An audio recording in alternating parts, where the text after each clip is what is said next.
All right, thanks everyone. I'm County Executive Joe Parisi. I'm joined today by James Ty from the Clean Lakes Alliance. I'm going to give a few remarks and James is going to speak, and then we're happy to take questions. We also have a number of supporters and a number of our staff from Land and Water Resources and our Solid Waste and Recycling Division. A lot of the folks who have put in a lot of the work in our Clean Lakes projects and our renewable energy projects.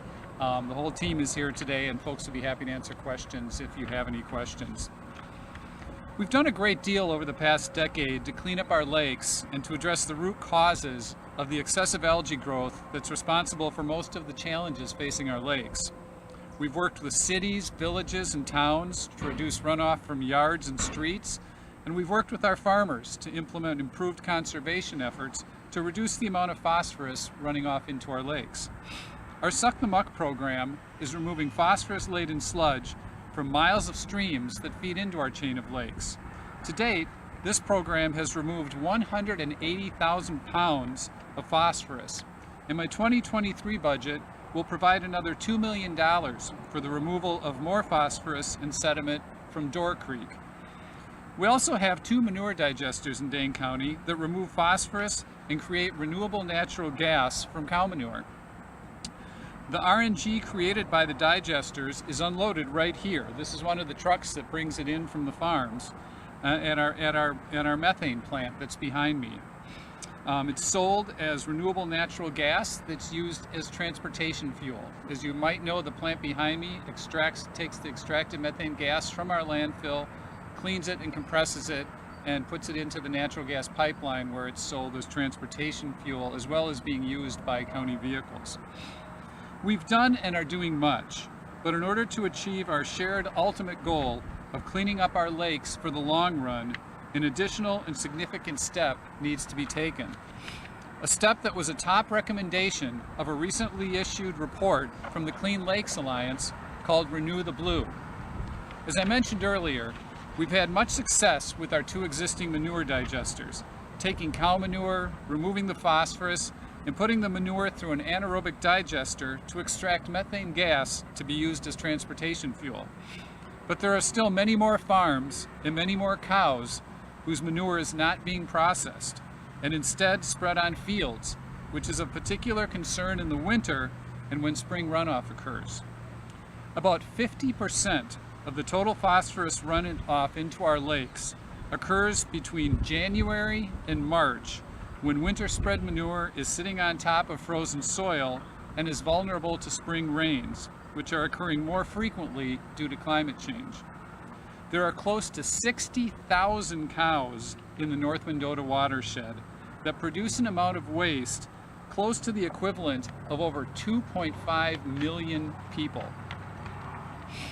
Unlike human waste, however, other than the farms currently utilizing digesters, cow manure is not treated. Rather, it is usually spread on fields, making it more vulnerable to runoff. To address this concern, my budget will include $3 million to study the feasibility of opening a commercial-grade, community-scale manure processing plant and to acquire a site for this potential development.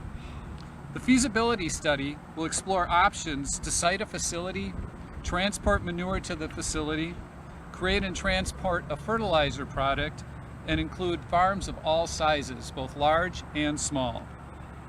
I'm also asking staff to begin the work necessary to determine how much manure we could process, along with the potential environmental and financial benefits of converting it into renewable energy.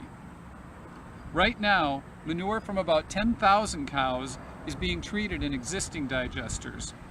In order to make the difference we want to see, we need to increase that number to 40,000, or about 2/3 of the 60,000 cows in the North Mendota watershed. This would result in the treatment of 400 million gallons of manure annually. We can create a one-stop service for farmers' manure and help transport it to one central location, giving both large and small farms an opportunity to access technology to treat rather than spread it on their fields. This project is the path to a future where we see fewer wintertime pictures of manure-coated snowy farm fields because more farmers will have an environmentally sound alternative to spreading it. And this project can also play a critical role in our efforts to reduce greenhouse gas emissions. A plant treating the manure of 30,000 cows would reduce methane emissions by the equivalent of more than 100,000 metric tons of carbon dioxide. This reduction is comparable to removing the emissions of nearly 255 miles driven by passenger vehicles, or 10 million gallons of gasoline per year. 10 million gallons. Reducing methane emissions is critical to making swift progress toward tackling greenhouse gas emissions, and this project provides a crucial path toward that goal. This initiative has the potential to be game-changing for our lakes and a critical step toward reaching the county government's goal of being carbon neutral by 2030. We've worked hard and accomplished much in our efforts to clean up our lakes. With this project, we can see a light at the end of the tunnel as our goal of cleaner lakes comes into sight. And now I'd like to introduce James Ty from the Clean Lakes Alliance. James will make a few remarks, then we'll be available for questions. Thank you. Good afternoon. I'm James Ty, the Executive Director of Clean Lakes Alliance. On behalf of the Alliance and our 2,000 donors and the entire greater Dane County community, I stand here today and say thank you to Dane County Executive Joe Parisi and our organization's full support for this game-changing budget proposal. We also applaud the county executive for past partnership successes that this builds upon. The building of 2 digesters, this renewable gas plant, low disturbance manure injection that farmers are using today, cost sharing of cover crops and other areas, including miles of buffer strips along farms and streams. In May, Dane County and Clean Lakes Alliance were among 19 compact partners celebrating the kickoff of Renew the Blue, a community guide for cleaner lakes and beaches in the Yahara watershed. This initiative is spearheaded by a broadcast group of people, including farmers, business, realtors, volunteers, and nonprofits, and the University of Wisconsin-Madison. This is the broadest group ever assembled to take on our challenges with the lakes. By investing in an additional resource processing facility and handling capacity in the headwaters of our watershed, this proposal advances the #1 priority with Renew the Blue, identified to improve our water quality in the Yahara watershed. We know Dane County's agriculture processors contribute $2.5 billion to our economy each year, but we also know those producers are eager to be part of the solution to make cleaner lakes for everyone. We again thank the Dane County Executive and his entire staff here at the landfill and the Land and Water Resources Department for doing a lot for our lakes, but we also know we can do more. We're excited today to hear about this wonderful proposal that was the #1 priority in Renew the Blue. Thank you. Thank you, James, and thanks for your partnership. We'd be happy to answer any questions. I know we're just getting into the study portion right now, but any idea where this would be? Other than it would be in a rural agricultural area, right now we're not zeroed in on a specific area. It's to serve the North Mendota watershed though, so it would make sense that it would be somewhere in that area. Okay, so nothing like in neighborhood or anything like that. What's the ballpark cost to start this? So to start the facility? Not the study, but to build one. Yeah, that'll be part of what they determine through the feasibility study, because they'll have to look at where it goes, how much the land is, how big it will be, what everything would contain. Unless you have any more details, is that we're at the very initial point.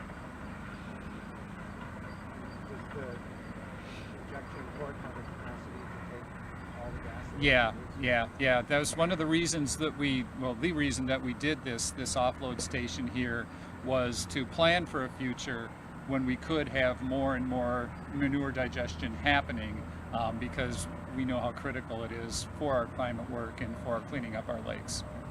And what's the timeline? The timeline? They'll begin, if this makes it through the budget, they'll begin, as soon as the budget's approved. I don't know if you have any thoughts. as far as anything It will take kind several of years. sketched out right Yeah. now? Oh, you mean is for the whole project or Well, just start the get study, going? how long is the study going to take, and then how soon would you hope to have a facility up and running? Yeah, as Laura said, it would definitely be a multi-year project doing the facility. Did you want to add anything to I that? think the study itself will take the better part of a year. There are a lot of facets to it, so it will take a while to get that. We want to get it right. So we're anticipating most of 2023. And we'll learn more as we go. And again, part of the reason for doing the feasibility study, just to see what all it entails. Other questions? All right, thanks everyone. Oh, I'm sorry. I was going to say, how much is in this budget for PFAS remediation? We'll be announcing that Monday when we introduce the budget. Thanks. Thanks everyone. Thanks everyone. Appreciate it.